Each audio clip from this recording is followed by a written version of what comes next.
Dhanush is not super star. Dhanush బ్రహ్మాండంగా చేశాడు మోస్తున్నారు కానీ ధనుష్ బ్రహ్మాండంగా చేయడానికి ఏమీ లేదు దాంట్లో. మేకప్ తప్పితే ఏ రాష్ట్రంలో చూసినా ఈ బిచ్చగాళ్ళది పెద్ద దందా. అలా దందా చేసి బిచ్చగాళ్ళ మీద ఏదో మనం సానుభూతి చూపించాలి, వాడిని గొప్పవాళ్ళుగా చూపించాలి అనే ప్రయత్నమే నెగిటివ్ ప్రయత్నం. సమాజంలో చాలా మంది ఇక్కడ తండ్రులు సంపాదిస్తే బిచ్చలు విడిగా తిరుగుతున్నారు. బిచ్చగాడు గొప్పవాడని చెప్పాల్సిన తాపత్రయం ఏంటంటే నాగార్జునకి ఏముంది చేయడానికి. సినిమా మొత్తం స్టార్ట్ టైటిల్ కానీ చివరి దాకా నాకు ఎక్కడ శేఖర్ కమ్ములో కనపడాల సినిమా. 100 చెప్పుకోవాలి. ఆయన స్టైల్ ఆఫ్ సినిమా కాదు ఇది. ఆ సినిమా సస్టైన్ అవ్వదు. కుబేర సినిమా సక్సెస్ అంటే అది క్వశ్చన్ మార్క్. ఎందుకు క్వశ్చన్ మార్క్ అంటున్నానంటే ప్రజల్లో ఎందుకు అంత ఓపెనింగ్ ఉంది, ఎంత బాగుందని నేను ఫస్ట్ డే ఫస్ట్ షో వెళ్ళా. ఎందుకు వెళ్ళాను నేను ఫస్ట్ డే ఫస్ట్ షో? అతను శేఖర్ కమ్ముల ఒక బ్యూటిఫుల్ సెన్సిబుల్ డైరెక్టర్. అతను గతంలో అతను మొదటి సినిమా ఆనంద్ కాడ నుంచి నేను అతను ఫాలో అవుతున్నా. ఒక హృదయంగా తీస్తాడు, ఒక సంసార పక్షంగా తీస్తాడు, ఒక చక్కటి సెంటిమెంటు ఫ్యామిలీ డ్రామా కూడా చాలా న్యాచురల్గా రిసీవ్ చేసుకునే పద్ధతిలో ఉంటుంది. అతను ఒక ఫీల్ గుడ్ సినిమాగా తీస్తాడు. అందుకని నా అలాంటి వాళ్ళు మిగతా అన్ని సినిమాలకు ఫస్ట్ డేకి వెళ్ళం కదా, ఈ ఫస్ట్ డేకి వెళ్ళదు. సినిమా మొత్తం స్టార్ట్ టైటిల్ కానీ చివరి దాకా నాకు ఎక్కడ శేఖర్ కమ్ములో కనపడలేదు. సినిమాలో శేఖర్ కమ్ములో కనపడలేదా అంటే మీరు ఎందుకంటే అతని సినిమాలు గత సినిమాలు కనుక ఫాలో చేస్తే ప్రతి సినిమాలో ఫిజికల్గా కనపడటం కదా నా ఉద్దేశం. అతని డైరెక్టర్ తలుచుకుంటారు సినిమా చూసారు, బా ఏం తీసాడు, బా ఏం చెప్పాడు అని ఆడియన్స్ డైరెక్టర్ తలుచుకుంటారు. అలా శేఖర్ కమ్ములో ప్రతి సినిమాలోనూ ఆడియన్స్ తలుచుకునే లెవెల్లో ఉంటుంది. ఇక్కడ ఎక్కడ మిస్ అయ్యాడో ఆయన బ్రాండ్ కాదు. 100 చెప్పుకోవాలి. ఆయన స్టైల్ ఆఫ్ సినిమా కాదు ఇది. ఏదో చెప్పాలని ఏదో చెయ్యాలని ఇది చేసినట్టు అనిపిస్తుంది. కాకపోతే సినిమా చూసి వచ్చినాక శేఖర్ కమ్ముల సినిమా చూసి వచ్చిన తర్వాత ఎప్పుడు కూడా ఎలా ఉండేదంటే నాకు గత అన్ని సినిమాల్లో కూడా అదే కాదు, కొన్ని మంచి సినిమాలు ఎప్పుడైనా చూసినప్పుడు ఈ ఎందుకు మంచి సినిమాలు ఎందుకు హిట్ అవుతాయి, సినిమా నుంచి బయటకు వచ్చినాక మనోపలకంపై కొన్ని సన్నివేశాలు ఉండిపోతాయి, కొన్ని మంచి డైలాగులు ఉండిపోతాయి, కొన్ని సన్నివేశాలు బా ఏం తీసాడు ఆ సినిమా మైండ్ మళ్ళీ తలుచుకుంటాం. ఇంటికి వెళ్ళినా కూడా నెమరు వేసుకుంటాం, భలే సినిమా అని. అలా తలుచుకుంటానికి ఈ సినిమాలో నాకు ఒకటి కాకపోతే ఒక సీక్వెన్స్ కనపడలేదు. ఇది నా ఉద్దేశం సుమా. ప్రేక్షకులు బాగుంది అన్నారు, ఓపెనింగ్ ఉంది బ్రహ్మాండంగా. నా confidence even today right now కూడా నా కాన్ఫిడెన్స్ నా జడ్జిమెంట్ మీద నాకున్న నమ్మకం ఆ సినిమా సస్టైన్ అవ్వదు. ఎందుకు అవ్వదంటే ఓపెనింగ్ శేఖర్ కమ్ముల మీద ఉన్న ఇమేజ్, ఇద్దరు నాగార్జున అతను ఉన్న ఇమేజ్ ఏదో దాని మీద ఓపెనింగ్ అయిన తర్వాత ఇప్పుడు ధనుష్ బ్రహ్మాండంగా చేశాడు మోస్తున్నారు కానీ ధనుష్ బ్రహ్మాండంగా చేయడానికి ఏమీ లేదు దాంట్లో. మేకప్ తప్పితే ఇంకేం లేదు. మేకప్ బాగా బిచ్చగాళ్ళలాగా ఉన్నాడు. That's not an issue, that is not a performance చేయటానికి ఏమీ లేదు అక్కడ. ధనుష్కి ఉన్న 4 డైలాగ్ మామూలు సినిమాలు మిగతా సినిమాలు డైలాగులు మాట్లాడాడు అంతే. మంచి ఆర్టిస్ట్ ధనుష్ గురించి మనం తక్కువ చెప్పగలరు. ఆ మనిషి ఆ గెటప్ వేసుకుని చేయటానికి గొప్పగా ఏమీ లేదు అక్కడ, గొప్పగా ఏమీ అంత లేదు. నాగార్జున క్యారెక్టర్ ఏంటో తెలియదు, కింద పడుతుంది పైకి లేస్తే మంచి అంటది చెడు అంటది, ఏమిటో అసలు ఇన్బ్యాలెన్స్, అది ఒక కన్స్ట్రక్టివ్ లేదు. ఎందుకు అలా చేశారో వాళ్ళకి తెలియాలి.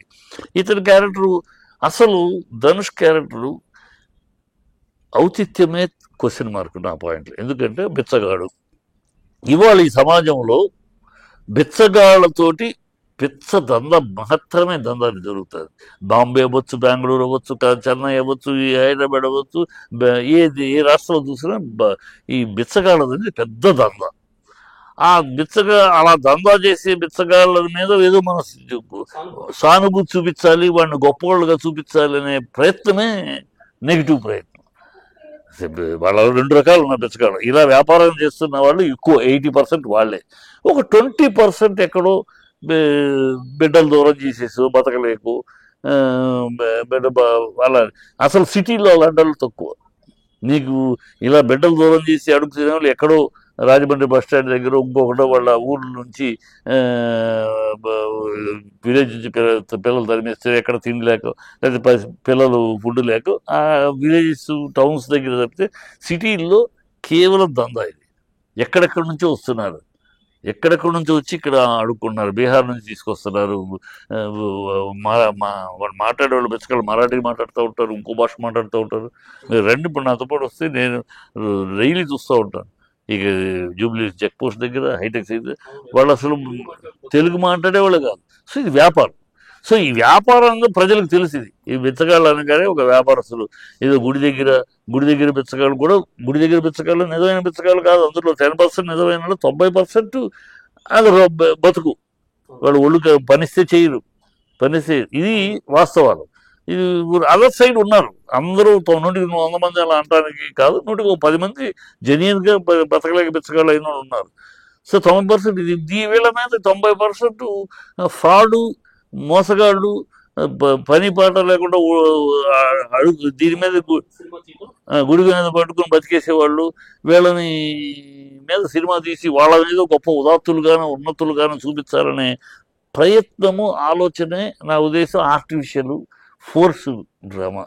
అందువల్ల ఎక్కడా పండలేదు నా ఉద్దేశం. ఎక్కడ ఏ సీన్ కూడా నాగార్జునకి ఏముందో చేయటానికి. నాగార్జున ఏదో అలా వెళ్తుంది. ముందు చెడ్డోడు, మంచోడు, తర్వాత చెడ్డోడు, మళ్ళీ తర్వాత అయ్యో నేను చెడ్డమని చేస్తాడని మంచోడు అవుతాడు, మంచోడు ట్రై చేస్తాడు, వాడు ధనుష్ కొడతాడు. ఏమిటి అసలు ఆ పాత్ర నా ఊపిరిలో చేశాడు నాగార్జున. అంటే బ్రహ్మాండమైన పాత్ర. అట్లాంటి ఏమి పాత్ర వచ్చేది లేదు. అదే చెప్పాడు నాగార్జున. ఆయన అడిగాడు, చేశాను. నేను ఏంటని ఆలోచించలేదు, చేశాను. మీ మీదే ఉంటుంది కదా అన్నాడు. అంతా మీ మీద తిరుగుద్దు అన్నారు, నమ్మాను, అది చేశాను. అందుకనే నాకేం లేదు, ఆయనకి సంబంధం, నాకు సంబంధం లేదు అనేసాడు. అతనే నాగరాజు ఆ మాట ఎందుకు అంటున్నాడు? ఈ సినిమా మంచి బాగోగులు నాకు సంబంధం లేదు అతనికి. ఆయన ఎందుకు అంటున్నాడంటే తనకు తెలుసు ఇది అనుకున్నందుకు కాదు, కనుక అది తనకు అంటించుకుంటానికి తగ్గకుండా అక్కడే కట్ చేశాడు. అంటే ఇక బాగుండాలి సినిమా, ఖచ్చితంగా కోరుకుంటాను నేను. నాలంటోండి ఈ కాస్ట్లీ సినిమా 100 కోట్లు పెట్టి తీసే సినిమా ఖచ్చితంగా ఆడాలి. ఇండస్ట్రీకి మంచిది. బాగా ఫీల్ అయితే నష్టం ఇండస్ట్రీకి, కనుక అది వేరు. బట్ యాజ్ అ జెన్యున్గా చెప్పమంటే నేను ఎంతో ప్రేమతోటి, ఎంతో ఇష్టంతో చూసి చాలా డిసప్పాయింట్ అయ్యాను. అది నా ఒపీనియన్. అది నేను ఓవర్ కాన్ఫిడెన్స్ మీద వెళ్ళటం వల్ల తప్పు జరిగిందా అనిపించిందా అయితే. బట్ నేను తర్వాత కూడా అనలైజ్ చేసుకుంటే ఎక్కడ ఆ సినిమాని ఖచ్చితంగా చూడాలి, చూసి తీరాలి అనే తాపత్రయం ఆడియన్స్కి ఎక్కడ వస్తుందని నేను అనుకోవట్లా.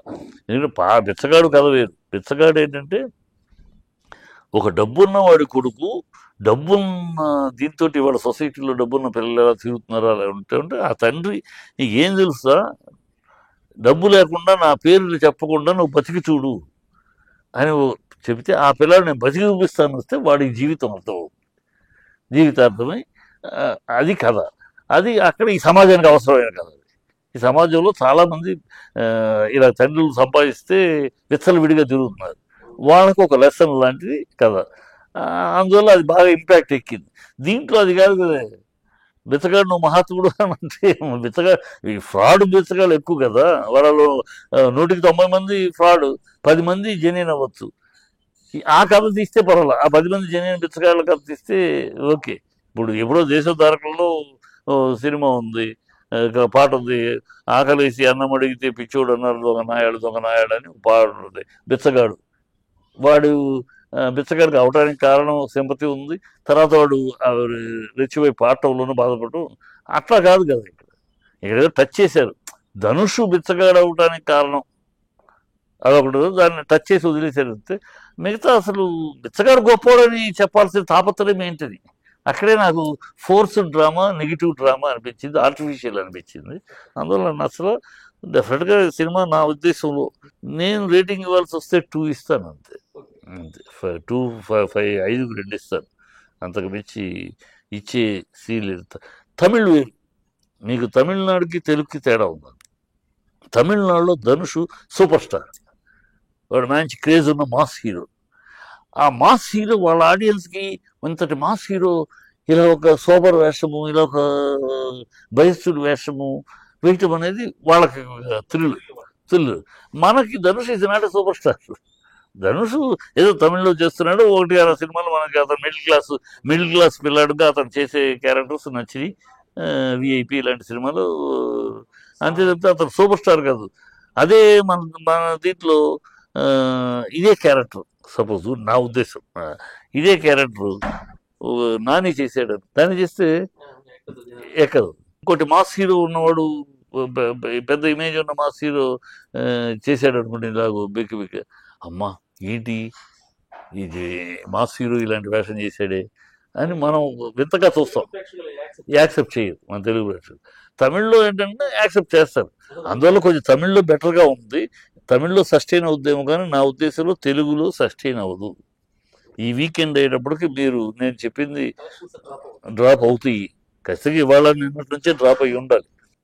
హిందూ టెంపుల్ దగ్గర అడుక్కుంటున్నారు, అది వాడు అది కూడా చెప్పాడు. కాకపోతే సెన్సార్లో తీసేసారు ఏమంటే, శుక్రవారం అంటే మసీదు, ఆదివారం అయితే చర్చి. చర్చి మసీదు అనలా, ఇవాళ ఏ వారం శుక్రవారం మరి ఉంటే తీసేసారా, సెన్సార్ అనంతరం తీసేసారా ఏమో కానీ అది ఉన్నారు కదా, వాస్తవాలే కదా. ఈ 3 చోట్ల మీరు శుక్రవారం మసీద్ దగ్గరికి వెళ్తే అరటిపళ్ళు బ్రెడ్ డబ్బులు ఇస్తూ ఉంటారు, చర్చికి వెళ్తే అక్కడ ఏదో పెడతా ఉంటారు ఆదివారం వెళ్తే. హిందూ దేవాలయాల్లో అన్ని చోట్ల ఉంటాయి, ఏదో ఒకటి పెడతా ఉంటారు, పులిహారని పరమాన్నం అని కూడా పెడతా ఉంటారు. ఇది ఉందే కదా, ఉన్నదే చెప్పారు వాళ్ళు. హిందూ దేవుళ్ళు మాత్రమే అడుక్కుంటున్నారని కాదు కదా, అడుక్కుంటే వాస్తవం, అది ఎంకరేజ్ చేస్తుంది గుడి కూడా. మన సామెతలో ఉన్నాయి కదా, బతకలేకపోతే గుడి మెట్ల దగ్గర అడుక్కుంటామని మన నానుడే ఉంది కదా. కనుక దాన్ని ఏదో ఎవడో దాన్ని కెలకాలి, ఏదో కెలక తప్పితే పెద్ద సాంకేతిక నిపుణులు శేఖర్ కమ్ముల క్యాబినెట్ యూనిట్ బాగా ఉండక ఏముంటుంది, బ్రహ్మాండంగా ఉంది అదంతా. లైటింగ్ అప్ కానీ అన్ని సెట్స్ కానీ అన్నీ ఓకే. అంటే విషయం first subject, it is not the అతని సినిమా కాదు, శేఖర్ కమ్ముల స్టైల్ ఆఫ్ కమ్మ కాదు ఆ సినిమా కాదు. చాలా హృదయంగా ఉంటుంది, అనేక సన్నివేశాలు, చక్కటి డ్రామా ఉంటుంది, ఒక ఫీల్ గుడ్ ఇన్సిడెంట్స్ ఉంటాయి. ఒక బా ఎంత స్మూత్గా చెప్పాడు చూడు, ఎంత గొప్పగా అనిపించేది ఎక్కడా అది లేదు. ఏదో అతను తన పనికి తన కప్ ఆఫ్ టీ కాని సినిమా. క్రైమ్ నేను కూడా తీయగలను అనిపించడానికి చేశాడు ఏమో కానీ, అతని ఎవరు జరుగుంటారో పాప అనవసరంగా ఆయన దాని సినిమా ఈ డెఫినెట్గా ఈ వారం తర్వాత వేరేగా ఉంటుంది. బాగుంది అంటానికి వాడు ఏంటంటే పెద్ద మీడియా ఆటోమేటిక్ వాళ్ళ ప్రమోషన్ అవి ఉంటాయి, దాని గురించి నేనైనా రేపు అదే చేస్తాను కదా. రేపు అలాంటి నేను సినిమా తీసినప్పుడు ఏం చేస్తాం, మొదటి ప్రమోషన్ బ్రహ్మాండం సూపర్ హిట్ అది ఇదేనే చెప్తాం కదా. కథ కలెక్షన్స్ వచ్చేసి సేఫ్ ఏంటంటే రేపు తగ్గినా కూడా ఓపెనింగ్స్ తోటి సేవ్ అయిపోతుంది, ప్రొడ్యూసర్లు డిస్ట్రిబ్యూటర్లు అందరూ సేవ్ అవుతారు, సంతోషం.